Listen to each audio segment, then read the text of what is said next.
Bonjour, bienvenue sur JPB Rénovation. Aujourd'hui, on commence un nouveau contrat de salle de bain. Je vous montre ça. Voilà.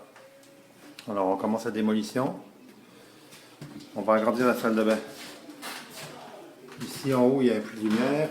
On va aller chercher la profondeur de ce côté-là, un puits de lumière. On va reculer les murs. C'est ça. Alors, l'entrée est là. On va s'en venir jusqu'ici avec la salle de bain. On va décaler la porte. On va enlever la cheminée qui est là. On va faire une pocket d'or dans ce côté-là. C'est ça, on démolit tout, on remet tout ça droit. Puis je vous remonte la suite plus tard. La cuisine aussi, on va la démolir, on va enlever les planchers. Ici, c'est une petite réfection. On va enlever les murs qui sont tout de travers, on va remettre du gyproc, sablage, tout ça, plancher, on enlève les revêtements, puis c'est tout. Fait que je vous reviens avec la suite plus tard. On a tout remis droit les planchers. Les solives, on avait un décalage de 1 pouce. Fait qu'on a tout redoublé les solives. Le plombier est passé. Tout est solidifié, tout est bien droit. Le plafond, on a solidifié des solives qui étaient coupées. Comme je vais vous montrer ici. On coupe jamais des solives comme ça. Ici, là. Fait que j'ai redoublé jusqu'au mur porteur là-bas. Puis jusque l'autre côté des solives, je les ai rattachés ensemble. Puis j'ai redoublé les autres au fond aussi. Fait que là je m'apprête à poser les planchers en plywood. Puis je reviens avec la suite. On a fini la menuiserie aujourd'hui. Le mur du fond qui va avoir la douche, il est attaché. J'ai mis des morceaux de bois, ils sont attachés dans le béton. Parce qu'on a juste un gyproc en avant, plus dans la touche du béton, mais il n'y en a pas derrière. Donc il faut vraiment l'attacher. Contrairement aux divisions normales, où il y a des gyprocs des deux côtés. Donc, il y a un peu de gyproc à l'extérieur qu'on peut fermer tout de suite. L'électricité est finie. Voilà. Commencer à mettre un peu de gyproc au plafond, puis un peu de lumière où ce qu'on pouvait. Voilà, un peu de lumière. Voilà.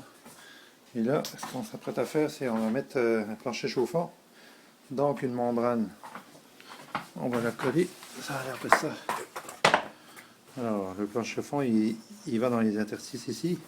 La membrane, c'est une toile collée dans un béton modifié au polymère. On la colle bien au plancher, on laisse sécher 24 heures. Après ça, l'électricien il vient, il passe ses fils, il fait le raccord ici au bas du mur, thermostat jusqu'au panneau. Et après ça, moi je vais pouvoir mettre la céramique. Fait que j'installe ça. Alors on a installé le plancher chauffant. Voilà, partout, sauf en dessous des appareils. Le bain, la douche, on n'en met jamais. Ici, la vanité, c'est une vanité accrochée. Donc on en met un peu en dessous. Tout installé. On s'apprête à poser la céramique. Ici, c'est pas ordinaire. On pose la céramique avant les murs. D'ordinaire, on ferme les murs en premier, puis après ça, on pose les appareils. Mais le bain est un bain à contour arrondi et tout. Alors, pour éviter des coupes imprécises, on installe la céramique et le bain par-dessus autoportant. Comme ça, les coupes vont être parfaites tout le tour, ainsi que pour la douche. Alors, ça va donner des finitions parfaites. C'est ça qu'on veut. Mais d'ordinaire, on colle la céramique après qu'on ait installé la douche, mais le bain, on l'installe avant, mais là, c'est différent. Alors voilà, on revient avec la suite, on s'apprête à faire ça. Tout est rendu la salle de bain. Voilà. Alors on a fini le gyproc, le plâtre, posé les feuilles de béton. On a sablé et tout peinturé à l'huile. Une sous-couche à l'huile, donc puits de lumière, surtout le puits de lumière. Alors qu'on sait que, vu que la vapeur de douche va monter, il faut qu'elle soit bien scellée à l'huile. Et bien sûr, je mets de la céramique tout le tour à 45 pouces du sol au près ici. Fait qu'on a tout premier à l'huile. Là, on s'apprête à poser la céramique.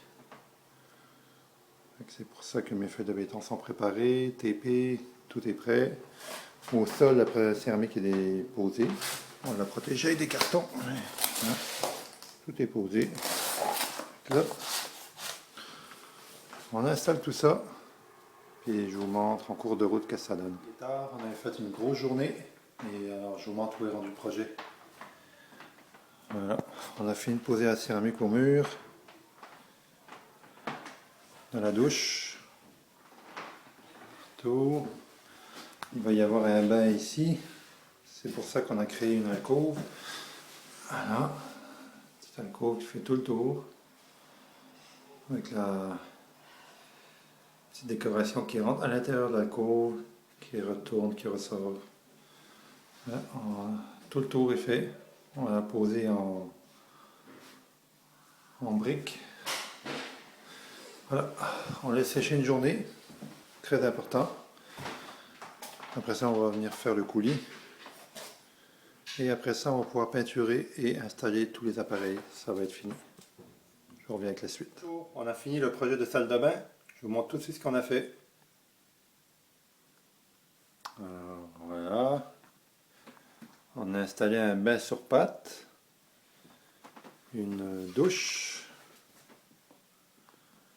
Une vanité. La céramique tout le tour. Tout le tour de la salle de bain. Un plancher chauffant avec membrane intégrée. Le plancher, on peut régler la chaleur avec un thermostat intégré.